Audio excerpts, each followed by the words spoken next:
Welcome to Dark 10. Today, we're going to go over 10 scary stories of all time. Make sure to watch until number 1, because it's one of the most horrifying stories I've ever listened. Be warned. These terrifying ghost tales are not for the faint of heart. These stories can offer chills to even those who enjoy creepy Halloween movies and dive straight into scary books about witches or vampires. Since the stories come from all over the world, you could live near one of the haunted locations that inspired them. Alternatively, maybe after reading this roundup, you'll be inspired to visit one of the eerie ghost towns listed. If you live on the East Coast, the Crying Lady in the Dakota, a popular apartment building in New York City, will pique your interest. John Lennon claims to have seen the ghost walking the halls of his home. There are a few stories that started in the southern part of the United States that are important to those who live there. Huggin Molly, a haunted character in Abbeville, Alabama, is said to chase people around the town and embrace them. A property named the Crescent Hotel in Eureka Springs, Arkansas, is said to be haunted by a variety of ghosts. We're not planning on staying there anytime soon. In St. Francisville, Louisiana, a ghost called Chloe is said to still haunt Myrtle's plantation. That's just a taste of the scary stories available, but there's plenty more to discover. Scroll through these terrifying tales, preferably during the day, to get into the Halloween spirit. Number 10. Dead Woman's Crossing, Weatherford, Oklahoma. According to Atlas Obscura, this is a daily murder mystery turned ghost story. Katie DeWitt James left her home in Weatherford, Oklahoma in the early 1900s with her baby after filing for divorce from her husband. She intended to live with her cousin, but she never contacted her family. It was discovered during an inquiry that she had moved in with local prostitute Franny Norton. She was last seen leaving the house in a carriage with Franny and her child. Franny reappeared, but without Katie, with the boy, who was covered in blood. Her body was discovered later, with her head severed, in a local stream. Katie's ex-husband was alleged to have killed her with Franny's assistance, but Franny said she had nothing to do with Katie's death. She poisoned herself on the day she was scheduled to be interviewed by the cops. Katie, on the other hand, is always around. People have recorded hearing a woman searching for her baby and hearing the rolling sound of wheels as she appears as a blue light floating around town.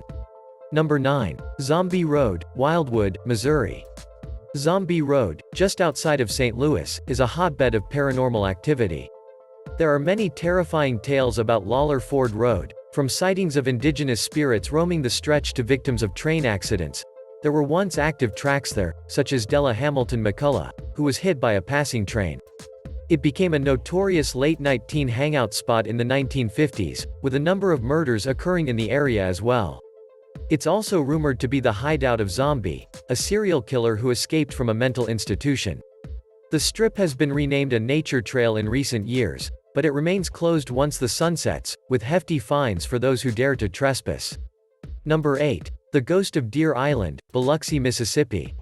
Anthony Ragusin, aka Mr. Tony, told this story in a Sun-Herald column on May 20, 1922. He claims that two fishermen spent the night on Deer Island, off the coast of Biloxi, in the early 1800s. They heard sounds and ignored them until it was difficult to avoid them any longer.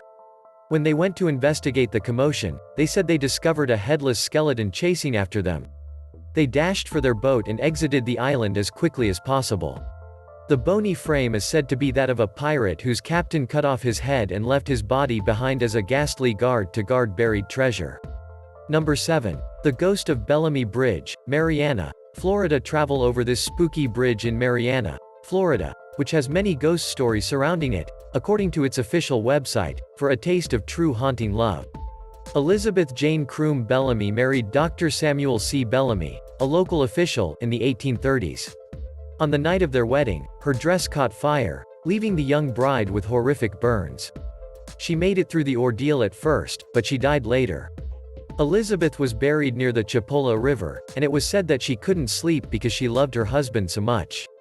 From the vantage point of the bridge, the deceased newlywed can reportedly be seen walking the banks dressed in white, which was built after she died.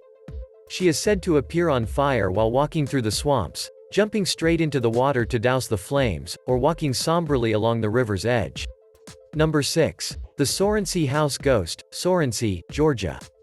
In the 1870s, the Sorency family in present-day Sorency, Georgia, started to experience paranormal activity.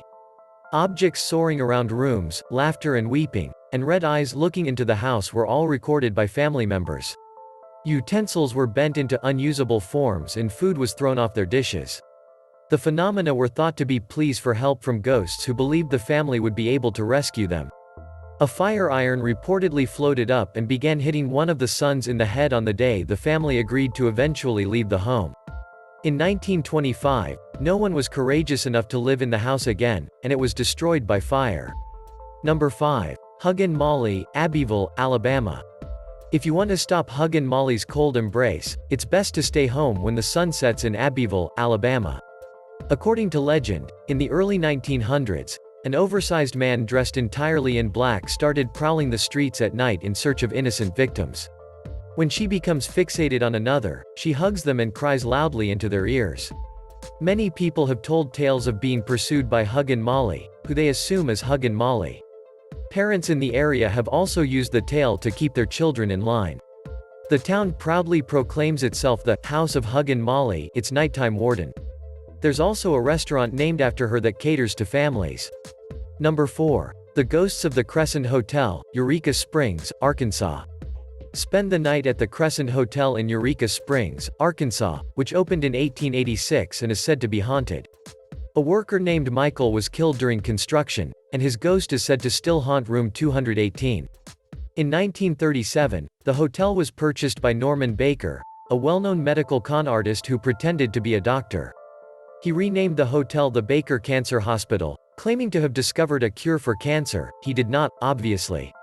Patients who died while he was caring for them were buried in the hotel's cellar, which acted as a makeshift morgue. While he was arrested in 1940, the spirits of his patients are believed to still exist. Since the hotel is still open, guests often report seeing apparitions and hearing noises while staying there. Even video from Sci-Fi's Ghost Hunters shows something moving in the cellar. Number 3. The Bellwich, Adams, Tennessee. If you like horror movies, you've probably heard of the Bellwich. The story was adapted into 2 films, An American Haunting and The Blair Witch Project. In the early 1800s, a man named John Bell relocated his family to Red River, Tennessee, which is now known as Adams, Tennessee. Strange things began to happen after they had moved into their new home.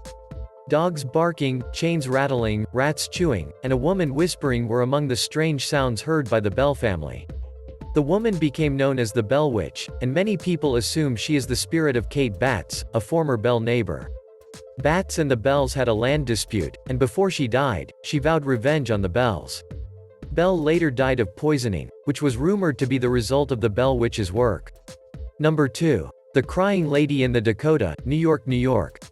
Since its opening in 1884, the Dakota, a New York City apartment building, has been home to many wealthy and famous people.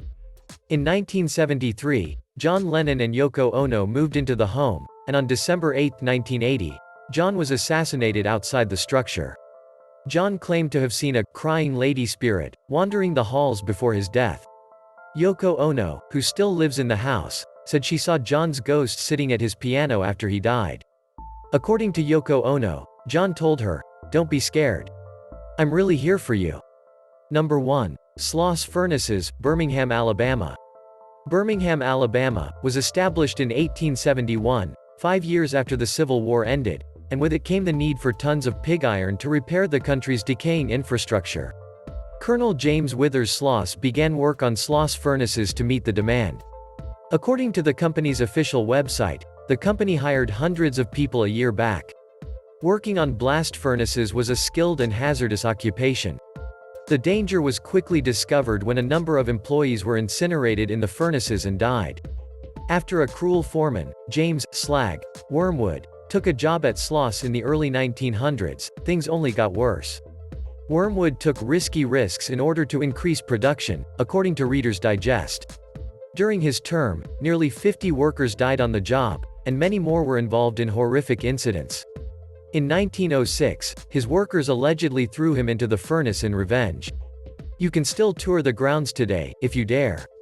While there, you might just hear the voice of Slag telling his employees to get back to work, along with other paranormal occurrences. Sloss even hosts a Fright Night every year around Halloween that's based heavily on the Slag story. Subscribe Dark 10 and turn on notifications so you don't miss more videos of creepy, interesting, or scary facts and much more.